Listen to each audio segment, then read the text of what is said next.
force. And whether the force that presently intimidates us is foreign, domestic, or some hybrid of the two, we are duty-bound to confront it, to peaceably assemble, to speak without hesitation about our grievances.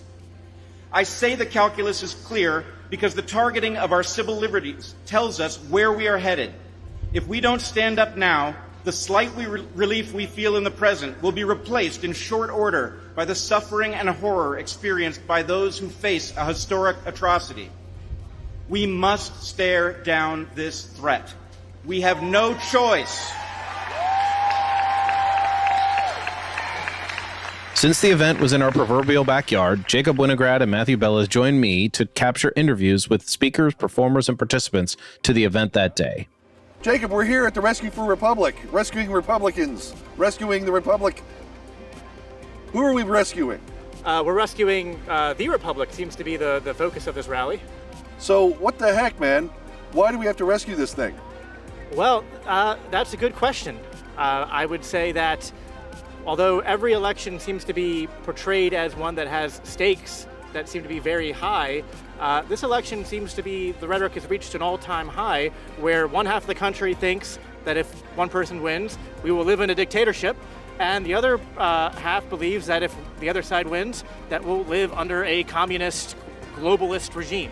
So, but there's a lot of people who think that we need to, I guess, do something about it, and hence this rally where they want to go back to what the Founding Fathers believed in and make us a republic again rather than what we've grown into, which is more of a bureaucratic oligarchy. In addition to providing our own coverage and thoughts, we also set out to meet others who were there at the event to ask them why they were there. I've got Mark here right now. Mark, are you here because you decided to come here for the rally today, or were you just passing by? No, I wanted to come to the rally. So what is it about the rally here and the Rescue the Republic idea that really brought you here? Honestly, it's I'm just glad to see people talking about what's really happening in the world, and these guys are on point. I mean, this is an attack that's been going on in this country for over 100 years, and we're near a precipice. And I'm afraid that the next few years, there's only one of two likely scenarios, and the alternative, I think, is going to be unpleasant for a lot of people. I think that we're in a big problem with freedom of speech, health of our children. We're on the verge of a nuclear war, all of those things. Those are my big things that I care about. No, I came specifically for two events. I live in New York City. Okay. I've been politically active most of my life, most of my adult life.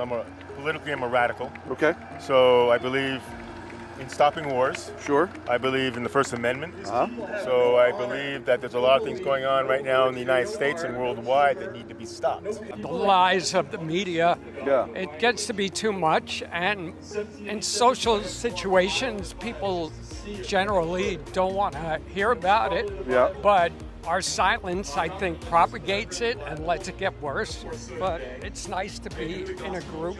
Yeah. What about you, lady? Remind everybody of what's on the line. Yeah. It's everything. Yeah. It's Yeah. really important. So is there, would you say, one subject here? Because there's health, there's free speech, there's freedom of expression. Is there one thing really that really probably draws you the most? The stranglehold big tech, big pharma, big ag has on our country. Yeah, okay. It's all really one basic issue. One big, I think yeah. you can put the rest under it, but it's really just what it is to be an American has been taken away from us. Yeah. While thousands were there with a purpose and passion, we met some who simply weren't even planning to stop by, but they also had concerns. So what is your major concerns when it comes to this next election? My major concerns is that the people, like, we have like such it seems we have such polar opposites, and that is my concern. Okay. I don't want to see Donald Trump become president, and I also don't want to see Kamala Harris become president. You know, Okay. we don't have anyone who's kind of like, it's either you like Trump or you don't really have anyone to like stick with, you know. We also spoke with several of the speakers and performers, and we asked them, what does Rescue the Republic mean to you? I think for musicians especially, free speech is the most important thing right now. I think a lot of artists are self-censoring. Everybody's terrified about cancel culture and protecting their legacy, and it's just been really detrimental to art overall, and music especially. people are afraid to really have a message in their music or say anything because it's, one offhanded comment and you're just kind of kicked out of the club. So it's been really, the last couple of years have been really felt authoritarian throughout the industry, and it's harder and harder to stand up and kind of believe in anything and have any traction without, it's really, really tough to break through with any kind of messaging like that. What I'm doing here is this. I'm a Christian. Sure, absolutely. And I believe that we are supposed to stand against evil. We are supposed to promote the good. Yeah. We are supposed to protect those who are being led to slaughter. And I never thought that would mean that I would be speaking into politics. Right. But things change. Okay. Things change. Western civilization is on the brink. Yeah. We have now. Is it okay if I talk about Christian stuff? Please do. We're LCI, Libertarian Christian Institute, I'm making so you're sure. okay. You're okay. I'm making sure I know who my audience You can do is. it. You can do it. I believe we've entered into the Isaiah. Yeah. Trading evil for good and good for evil. Absolutely. We now have a country that is promoting evil and saying, woo, it's wonderful. Right. And I said, okay, I think we've finally come to a time that to stand up for Jesus and the gospel means standing against this stuff. Of course, you're here thinking that we need to rescue the Republic, but really, what does that mean? Oh man, it's rescuing the whole damn thing. I would say first, most importantly, it's free speech, obviously. I think it's some transparency in government. I think it's some efficiency in government. I think partly to what Jordan Peterson said on stage when we were up there a few minutes ago, It's actually restoring the American spirit, meaning literally coming from us, not just asking the government to fix it. Sure. And I would say beyond anything else, the thing that I'm most happy about right now and seeing these thousands of people here, it's like this alliance that's happening right now, the idea that somehow Trump and RFK and Tulsi and Elon and Jordan Peterson, it doesn't go happen. through the names, Yeah. this does not make sense. These people would largely have been political enemies 10 years ago, and now we're all coming together, not because we agree on what the marginal tax rate has to be, or even on abortion exactly or anything else, but we're all going, America is good. Yep.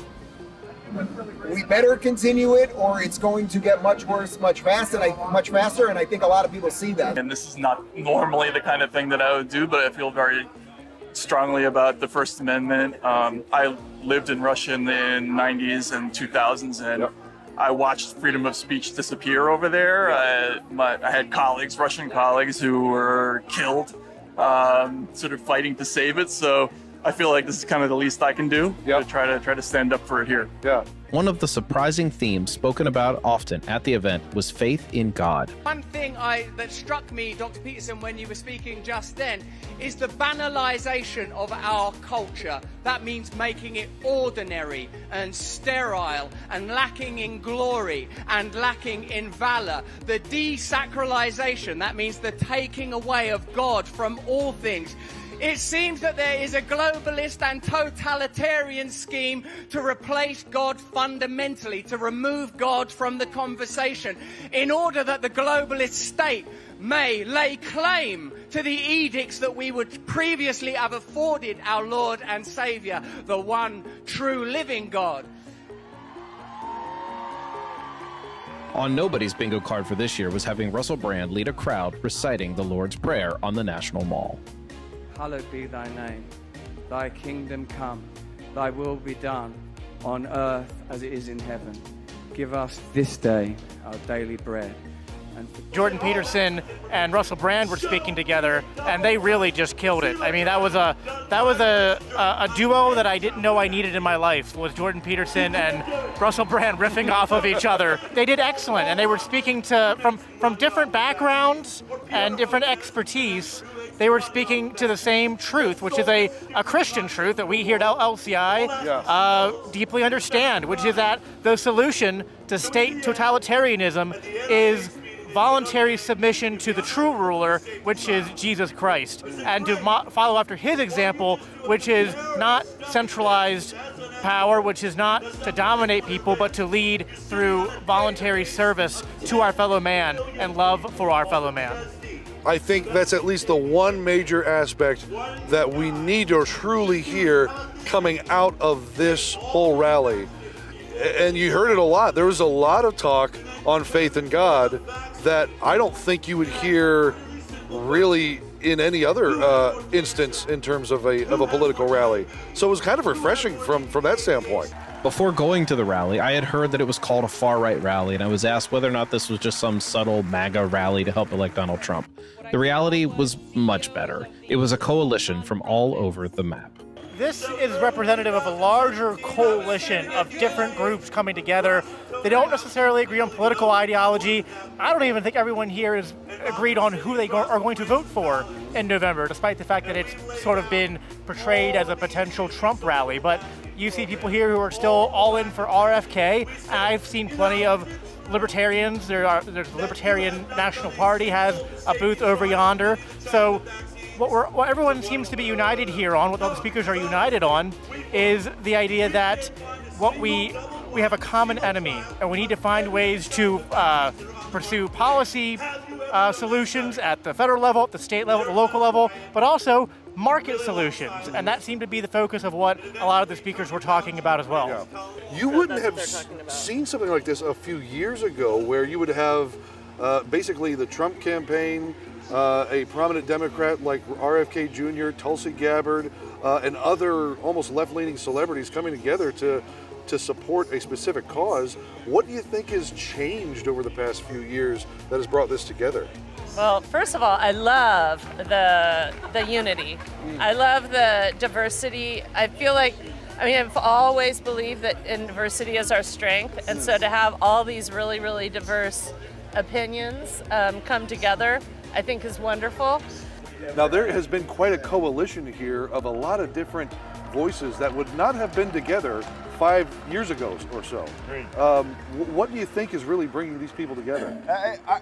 That's one reason I'm here today. Okay. To look at that coalition, because as a person, I know Matt Taibbi, I know Russell Brand, I don't know if Jimmy Dore's going to be right now. Yeah. Yes, I'm a big fan of his. For years. Right. So then there's people like Robert Kennedy Jr., who I agree with most things. Yep. Even Jordan Peterson. There are people who are on a political spectrum that I don't necessarily agree with. Sure. But in this event, I wanted to hear what they had to say. Yeah. Where is there a meeting of the minds? Right. Because some bad stuff is going on.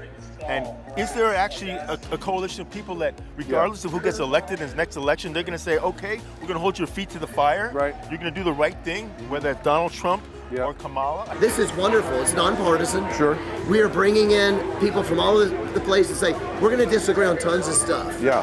But what we can agree on is that freedom of speech, we can't get rid of. This unholy alliance between big tech and any party, any Republican, Democrat party. Of course, right now we know the Democrat Party had been in cahoots. Yeah. We know it. Deep state. Absolutely. All that stuff, we have to stand against it. Sure, absolutely. So I don't care if you're independent, I don't care if you're Democrat, doesn't matter to me. Yeah. I'm conservative, but I got lots of love for people. Let's protect these values. Yeah. Well, thank you for standing up for truth. Thank you for being here. Love it. I think it's great to see people like Russell Brand share the stage with Jordan B. Peterson. Growing up, you were either left or right, and you did not merge. And Tulsi Gabbard is here, so I think it's just the beauty of unity, and I think we need more unity in this country. Yeah. That's been a big theme of today, about a lot of differing voices who would not have been together only a few years ago have really come together. That's been attractive to you all. Yeah, absolutely, and I just think that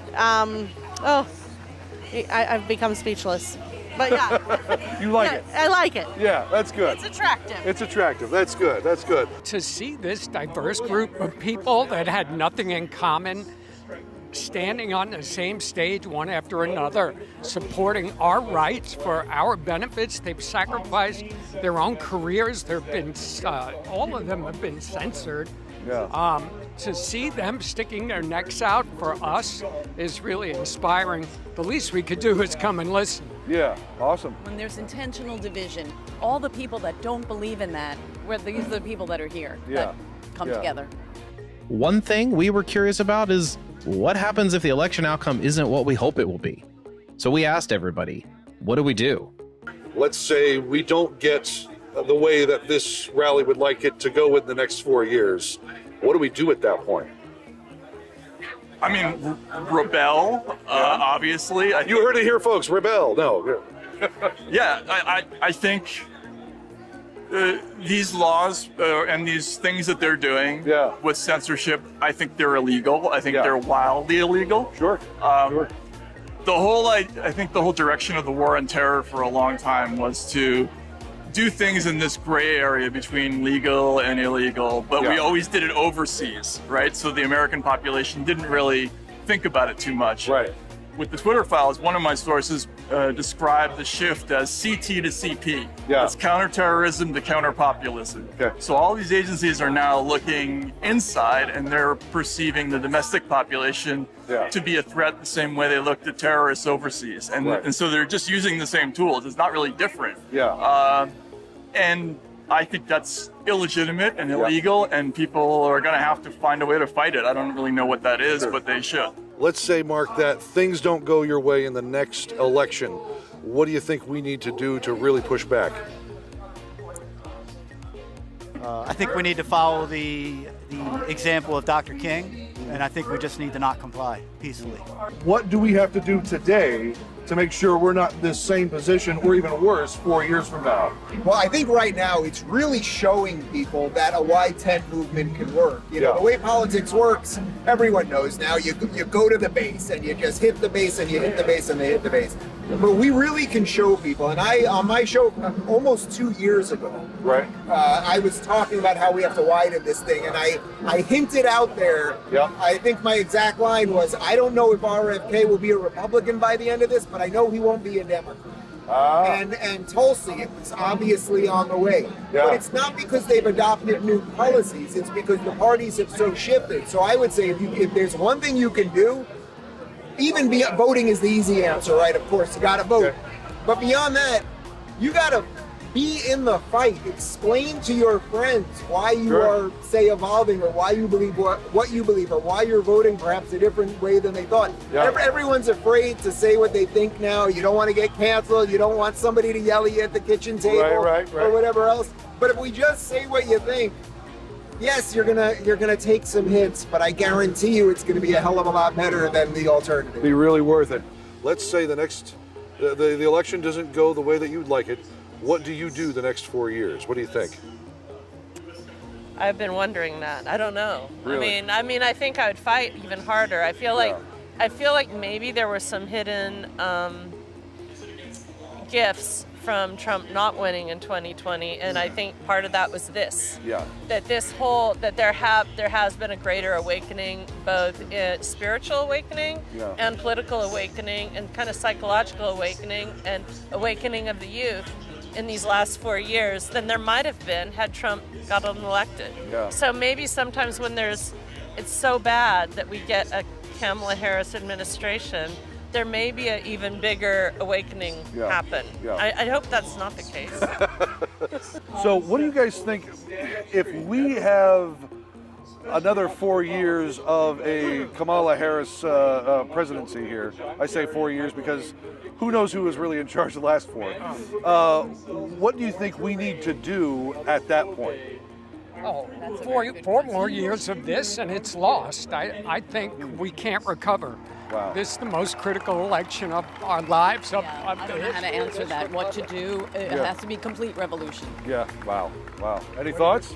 Well, I just think we have to resist every single thing that they throw at us and not send our kids, because that's my fear.